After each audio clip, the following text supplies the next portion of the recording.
আওয়ামী লীগ যতগুলো কাজ করছে আইনকে মেনে চলছে, আমাকে বাদ দিয়ে প্লেন চলে গেছে এটাই কমপ্লেন, আমাকে বাদ দিয়ে নির্বাচন করে ফেলছে এটাই কমপ্লেন। আইনত কোনো জায়গায় কোনো ব্রেক নাই, যদি ব্রেক থাকে আমাকে স্পেসিফিক বলা হোক। দেদারুল আলম চৌধুরী, যেটি মোশাররফ ঠাকুর বলেন 7 জানুয়ারি নির্বাচনকে তারা নির্বাচন মনে করেন একটি প্রহসন, এবং এই ইস্যুকে ঢাকতে নিচে ফেলে দিতে হয়তো অন্য ইস্যু আনতে স্থানীয় সরকার নির্বাচনের আয়োজন করেছে আওয়ামী লীগ। আর নির্বাচন জি, আমি সিটিভির সমস্ত দর্শকদের সালাম জানাই, আর সহ আলোচক সহ উপস্থাপক সবাইকে সালাম জানাই আমার বক্তব্য শুরু করছি।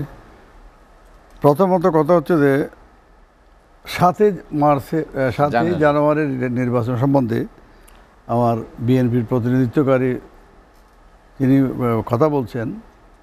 7 মার্চে যখন বিএনপি 7 জানুয়ারি যখন ইলেকশনে জয়েন করে নাই, উনি কথা বলার কোনো রাইট নেই, কারণ উনি এখানে পার্টিসিপেন্ট না। ওনাকে যদি কোনো আদালত বা কোনো এজেন্সি বলে থাকে যে ভাই আপনি ইলেকশন সম্বন্ধে একটু তদন্ত করে আমাদের রিপোর্ট দেন, তাহলে উনি এটা বলতে পারেন। আর এমনি দর্শক গ্যালারি থেকে, আমি একজন দর্শক, এদেশের নাগরিক, আমি ভোটটার সম্বন্ধে কথা বলবি, তো ওনাকে আমি দর্শক হিসেবে ধরে জবাবটা দিতেছি। 7 জানুয়ারির নির্বাচনের আইনগত কোথায় সমস্যা ছিল আমি একটু জানতে চাই। একটা নির্বাচনের এত তারিখের মধ্যে নির্বাচন করতে হবে, শিডিউল দেওয়া হলো, শিডিউলে তত্ত্বাবধায়ক সরকার করে যারা নাচ গান যত কিছু আছে করে যখন এটা আন্দোলনে ব্যর্থ হয়েছে, তাহলে কি সরকারের আইন কনস্টিটিউশন আপিল থেকে এটা ধারাবাহিকভাবে চলমান ছিল, যেখানে বিএনপি অংশগ্রহণ করে নাই। তাহলে এখানে উনি যে প্রথম শুরু বললেন যে আমাদের সংবিধানের ধারা উপধারা নিয়ে জনগণের রাইট এবং ভোটার রাইট, এখানে জনগণের জন্য ভোট, জনগণের ভোট এখানে অংশগ্রহণ করছে, এবং ইলেকশনের যে যাবতীয় আইন সেটা সুন্দরভাবে প্রতিফলিত হয়েছে। যদি এখানে কোনো একটা আইনের কোনো বাধা থাকে আমাকে স্পেসিফিক বলুক, সেটার আমি জবাব দেব।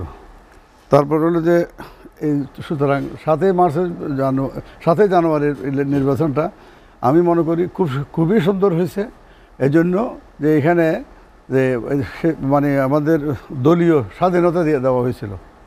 দলীয় স্বাধীনতা মানে চৌধুরী, যদি 7 জানুয়ারি নির্বাচনে আইনি কোনো বাধা না থাকে, আইনিভাবে সিদ্ধ হলেও, তাহলে বিরোধী পক্ষ থেকে কেন অভিযোগ করা হচ্ছে নির্বাচন নয়? বিরোধী দলটার অভ্যাসে যেটা যে কিছু একটা বলতে হবে, এবং এটা তো ওনারা অভ্যস্ত কথা বলতে। আমি বলতে যুক্তিক বলুক।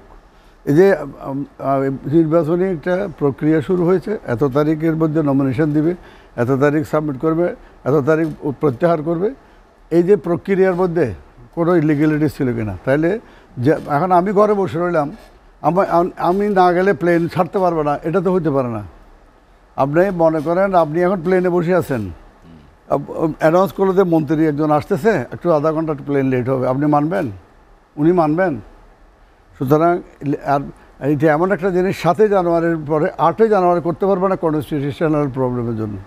সুতরাং এখানে আইনগত যেটা আছে, ওনারা ভাবাবে যেটা করতেছে, না আমি যাই নাই, এই জন্য ইলিগেল, আমাকে প্লেন কেন আমাকে ফেলে চলে গেল, না এটা ঠিক হয় নাই, এটা illegal. What is the illegalities? হ্যাঁ, এটা নাই।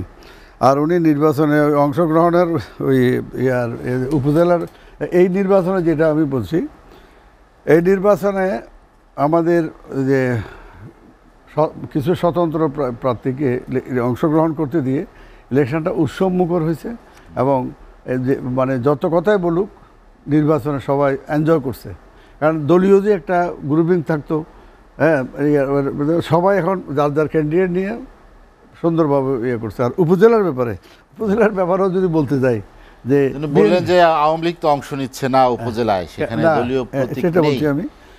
উপজেলার ব্যাপারে অবশ্য তাও আবার উনি বিএনপি ক্যাপাসিটিতে উপজেলার কথা বলার রাইট নাই, কারণ ওনারা এরশাদ সাহেব সুন্দর একটা সিস্টেম উপজেলা করছিল, ওনারা এটাকে বাতিল করছে।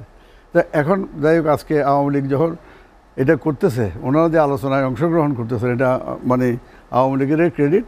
তবে এখন যে স্থানীয় সরকার ইলেকশনগুলো সাধারণত দলীয় দেওয়াটা ঠিক না। স্থানীয় সরকার হইল যে এই যে ব্যক্তির মধ্যে মানে কম্পিটিশন হওয়া চায়, কোন লোকটা আমার জন্য ভালো করবে। আর দলীয় হলে তো সে তো ব্র্যান্ড পাইয়ে গেল, এখন আমি আপনার কারণে আওয়ামী লীগ করি, আমি সে খারাপ হইলেও তাকে ভোট দিতে বাধ্য। আর স্থানীয় সরকারের কাজের জন্য যে স্বতন্ত্রভাবে যদি মানে ব্যক্তি যাচাই করে যদি ভোটটা দেওয়ার সুযোগ থাকে, সেটাই হবে বেটার। যার ফলে অনেক চিন্তা ভাবনা করে এটা দলীয় প্রতীক বাদ দিয়ে এটা জনগণের যেন ব্যক্তি মানুষটাকে পছন্দ করতে পারে, ভালো মানুষ পছন্দ করতে পারে। এখন কত হলো কি, বিএনপি আসে নাই, তা আপনি ওই তিনজনকে আওয়ামী লীগ বলে তো লাভ নাই।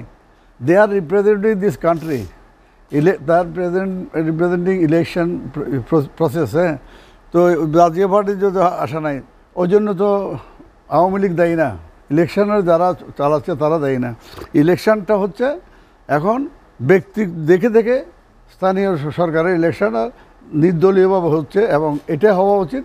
এবং গভর্নমেন্ট, আমাদের দেশ, আমার নেত্রী, বিশ্ব নেত্রী, যিনি আজকে বাংলাদেশকে, যে উনি একটু আগে আসছেন, আপনি একটা মোবাইলে ওনার সাথে কনফার্ম করছেন, আমেরিকা আজকে যে ডিজিটাল বাংলাদেশ উপহার প্রদানকারী আমার নেত্রী, বহুত বিচক্ষণ নেত্রী। উনি এ দেশের মানুষের মঙ্গলের জন্য দিনরাত চিন্তা করেন, ওনার ব্যক্তিগত কোনো চাহিদা নেই, যে যত কথাই বলুক। এখন ওনাকে তো আমি অবশ্য ডিসরেসপেক্ট করবো না। উনি 10 জানুয়ারি শেখ মুজিবুর রহমান ফিরে আসছে, এখানে একটু বিশেষণ লাগালে আমার কাছে ভালো লাগতো আর কি। বঙ্গবন্ধু বলা দায়িত্ব, জাতির জনক বলা দায়িত্ব। যাই হোক, ওনারা এখনও কীভাবে এরকম ভদ্রতা নিয়ে চলেন আমি জানি না। তবে আমার মনে হয় এক ব্যক্তি যার সাথে কোনো কারো তুলনা হওয়া উচিত নয়, তিনি সবার ঊর্ধ্বে, তাকে সম্মান দিয়ে আমরা সবাই কথা বলা উচিত। তো এখন কথা হলো, আমি আপনাকে সার সংক্ষেপ যেটা বলবো, আওয়ামী লীগ যতগুলো কাজ করছে আইনকে মেনে চলছে, আমাকে বাদ দিয়ে প্লেন চলে গেছে এটাই কমপ্লেন, আমাকে বাদ দিয়ে নির্বাচন করে ফেলছে এটাই কমপ্লেন। আইনত কোনো জায়গায় কোনো ব্রেক নাই, যদি ব্রেক থাকে আমাকে স্পেসিফিক বলা হোক। দিদার আলম চৌধুরী, দিদার ভাই, আমি আপনার কাছে আবার